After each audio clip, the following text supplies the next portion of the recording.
Alhamdulillahi Rabbil Alamin wa la aqibatu lil muttaqin wa la udwana illa 'alal zalimin. Asyhadu an la ilaha illallah wahdahu la syarika lah wa asyhadu anna Muhammadan abduhu wa rasuluh sallallahu alaihi wa ala alihi wa ashabihi wa sallama tasliman katsira, amma ba'd. Kitab yang kedua, Bulughul Maram, masih kaitannya dengan wudu. Wa an Abdullah bin Zaid bin Asim radhiyallahu anhuma fi sifatil wudu'i, diriwayatkan dari Abdullah bin Zaid bin Asim radhiyallahu anhuma kaitannya dengan sifat wudu, tata cara wudu. Qala, beliau mengatakan, wa masaha Rasulullah sallallahu alaihi wasallam, dan Nabi sallallahu alaihi wasallam membasuh bi ra'sihi, kepalanya, membasuh kepalanya. Fa aqbala bi yadayhi wa adbara. Wa fi lafzin lahuma, dalam satu lafaz, bada'a bi muqaddami ra'si. Jadi memulai dari muqaddam. Muqaddam ra'si ini adalah di sini, yaitu ya, awal tumbuhnya daerah yang ditumbuhi rambut. Ya, al-mu'tad. Al-mu'tad itu yang pada umumnya, kebanyakannya. Ya, kebanyakannya, normalnya di sini ya. Pada umumnya. Karena ada juga itu batas tumbuh rambutnya di sini. Nah, ini tidak. Jadi tetap di sini yang normal. Kita ambil patokan yang normal. Ya.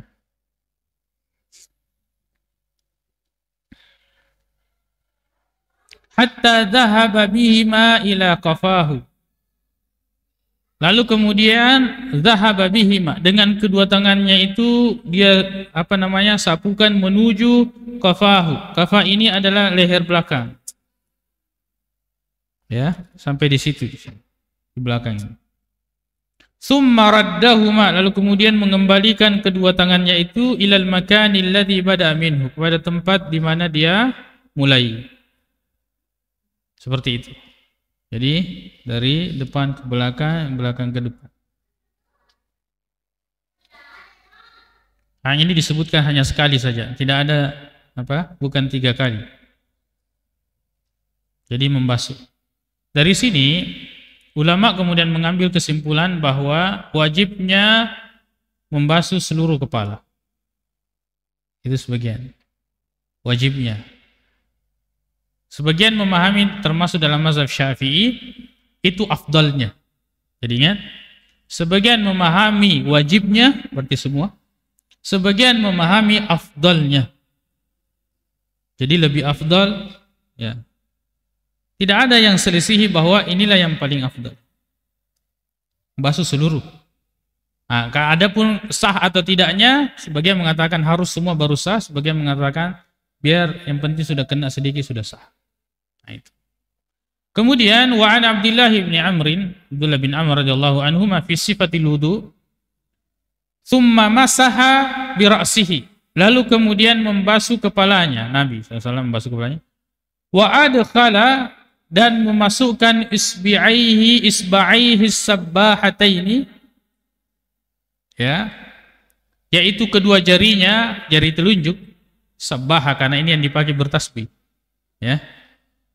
As-sabbahataini fi udunaihi, pada kedua telinganya, lubangnya. Wa masaha bi ibahamaihi, dan kedua ibu jarinya membasuh zahira udunaihi, bagian luar telinganya. Jadi begini. Ya.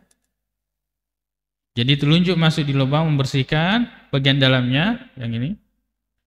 Lalu kemudian ibu jari ini membersihkan bagian luar. Akhrajahu Abu Dawud, An-Nasa'i wa sahhahahu Ibnu Khuzaimah. Maka hadis ini ya memberikan penjelasan kepada kita bahwa basuhan cucian telinga itu bergabung dengan basuhan kepala. Begini. Nah, masuk. Tapi dalam membasuh kepala ini hadisnya diperselisihkan oleh ulama. Ada juga hadis ya yang didhaifkan, al-udhunani minar ra'si.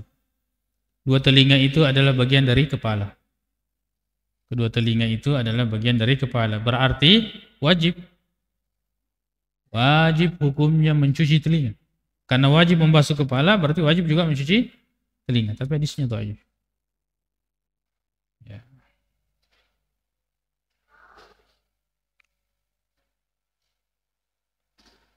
Maka hadis ini jika sahih, yang ini disahihkan oleh sebagian ulama, Sahih Ibnu Khuzaimah, maka Islam itu sangat memperhatikan kebersihan.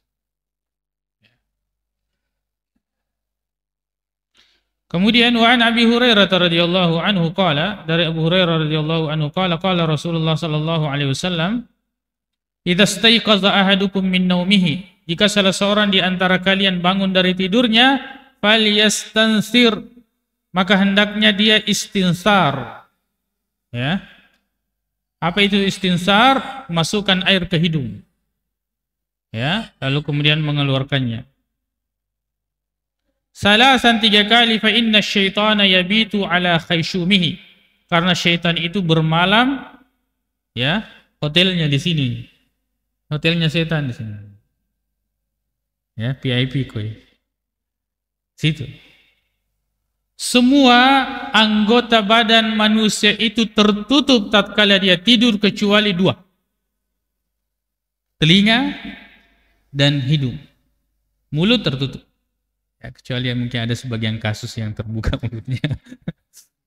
Tapi kebanyakannya tertutup. Ya.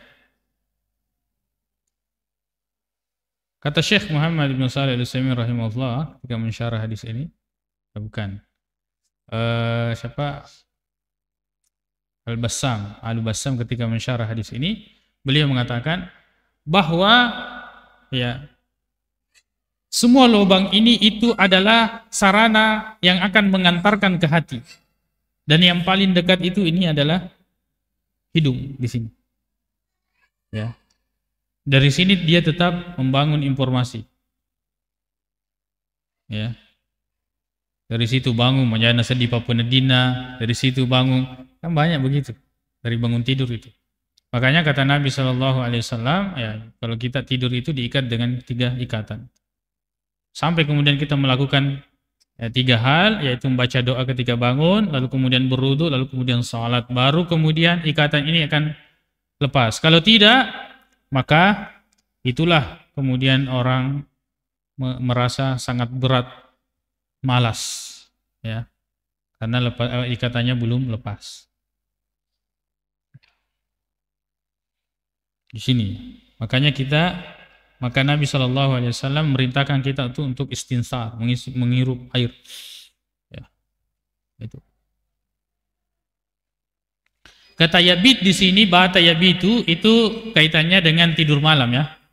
Karena kata bata yabitu itu tidak digunakan kecuali kaitannya dengan malam. Khaysyumihi. Jadi khaysyum ini rongga pertemuan. Khaysyum. Yang keluar dengung itu khaysyum. Muttafaqun alaih. Hadis ini membawakan kepada kita wajibnya istinsar. Maka sebagian ulama mengatakan wajib istinsar. Wajib istinsar, masukkan air ke hidung.